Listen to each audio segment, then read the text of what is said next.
Welcome back to the Imagine AI Live podcast. Closing out the day, we have Zara. Zara, how are you doing? Great. I love the glasses. Oh, thank you. Yeah, trying out a new look here. So tell. I mean, you've been a part of the Imagine AI Live community for a long time now. You were at last year's event. You were in New York too. Correct. And what does the Imagine AI Live community mean to you? That's a great question. I love this community so much because we started together and all of us have a love for AI and compassion and sharing that AI is not scary because we live in a world where a lot of people are against AI and they're scared about losing their jobs.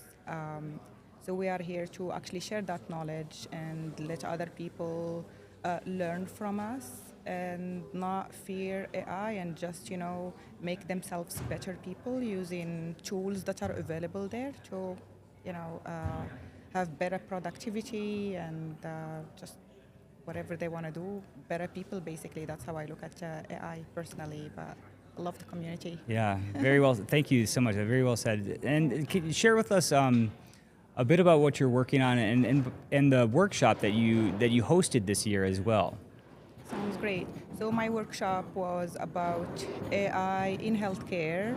So I actually covered up where healthcare is at and where it's going. And I ended the workshop by talking about AI in general and how it's going to impact, space, what Elon Musk is doing, transportation, food, 3D printing. So basically, I try to cover up all the fields. But I focused a lot on the healthcare side of things. Because this is my own opinion again, when it comes to healthcare, as you know, I had my startup in the healthcare a few years ago, and I gave it my all.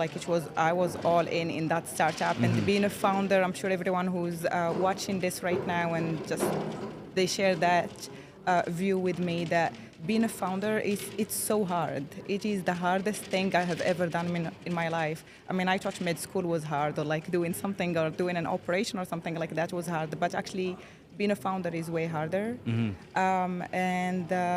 I got lots of pushback from doctors, and I was so surprised because personally, as someone that was practicing before and was in the clinical field, I was so burnt out with the admin work, and I was just like, I spent like half of my time just writing the case history and trying to catch up with what someone is saying, and then at the same time you are thinking, okay, what can be the diagnostic, let me do this, but there is like just a million things happening at the same time.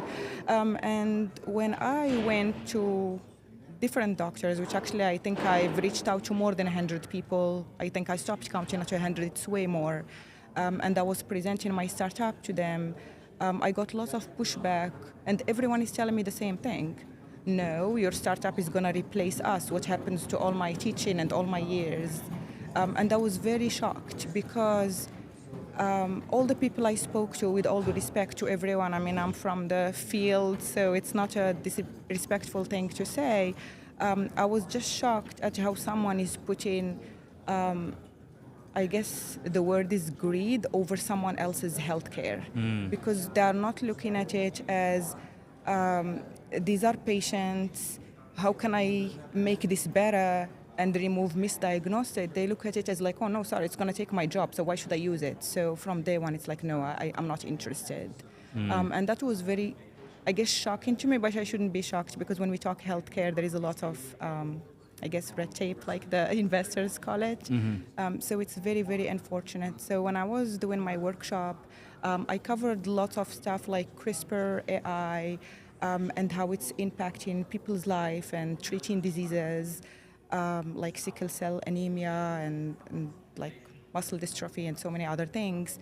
And I also covered up things like vaccines that are going now through the trial, like a vaccine for Alzheimer's disease and so on. So I was actually painting a picture on how AI comes to our life, healthcare included, and makes it better.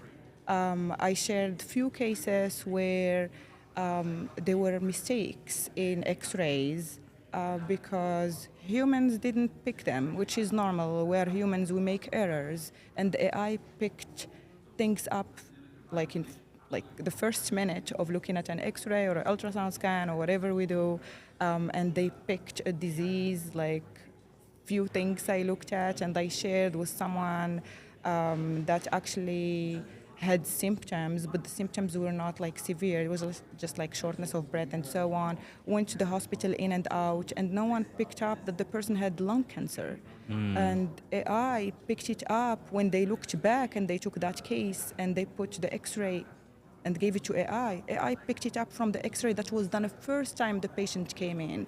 So my question to people is, why are you against using AI when it's actually saving someone else's life?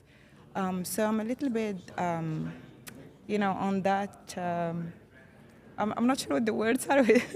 It's like, I'm in that edge where I'm like, I don't know why you're not seeing it. Like, what do I have to show you to convince you that this is not only good for you and for your family and for the people you see, this is good for humanity. So, so I'm very, very, very pro AI. Like, I'll defend AI at any time. I know it comes to, yes, there is ethics, there is all these things, there is regulations, just like any other field. But from the pushback that I personally got, I was surprised, I'll be honest with you. Well, you're in a good crowd here. We're not going to give you pushback. We see that AI is definitely changing the medical field, and tons of opportunity there. Are you up on stage next? Okay, no, so I guess I'm after. Okay, so you're going to be leaving you're going to be on the Imagine AI Live stage soon. What are you going to be talking about? Okay, so we have a panel, and we're just going to be talking about how AI changed our life, and share with people, I guess, how are we using AI and the tools and so on. So I think that's the journey we're going to be sharing with them. And what's your vision for your startup here going forward? What are you the next release? For sure, it's a great question. So for me right now, I moved to something also I'm passionate about. So I moved away from the healthcare, as I mentioned, and right now, I'm working on a facial recognition entry to events, hotels, and so on. The reason I picked that is because, as you can see, I'm passionate about events, and especially the tech world. I'm very nerdy, I'll be very honest with you, and I love it. It's the new thing. Be a nerd and learn AI, it's perfect. And I go to all these conferences, and the one thing that actually irritates me, not in Imagine AI, but in other conferences, is the long lines that I face when I'm going in. Or if you go into a hotel, like even for Fontainebleau, I was shocked. There was like a huge line, and this is like a 5-star hotel. So I'm like, why? We are in 2025, and there is so much we could do. Like, why should I wait in line? So I'm solving that problem. So I'm on that mission. We were actually supposed to cover up this conference, but hey, maybe by the time this podcast come out, I already covered other conferences, which is going to be great. So unfortunately, I want to do things at a speedy way, and I'm very, very fast that way. But the people you meet and the team as you go along and you grow your team, not everyone see your vision the same way you see it. And lots of pushback. People quit, people don't have a vision, people bring negativity. So you just have to be very, positive, lead the team, and actually just make sure the ship you are, in has, the people in it have the same vision as you, I think is what I'm going to say. Yeah, I think that's a really good message. And closing out here, is there, what's the best way to find you on social media? Oh, yes, thank you. I'm on LinkedIn. It's Zara Safsovski, same as my name. I'm on Twitter, and they're at DRFZS. Those are the two main platforms Dr. I'm on. Yes, Dr. FZS, yeah, exactly.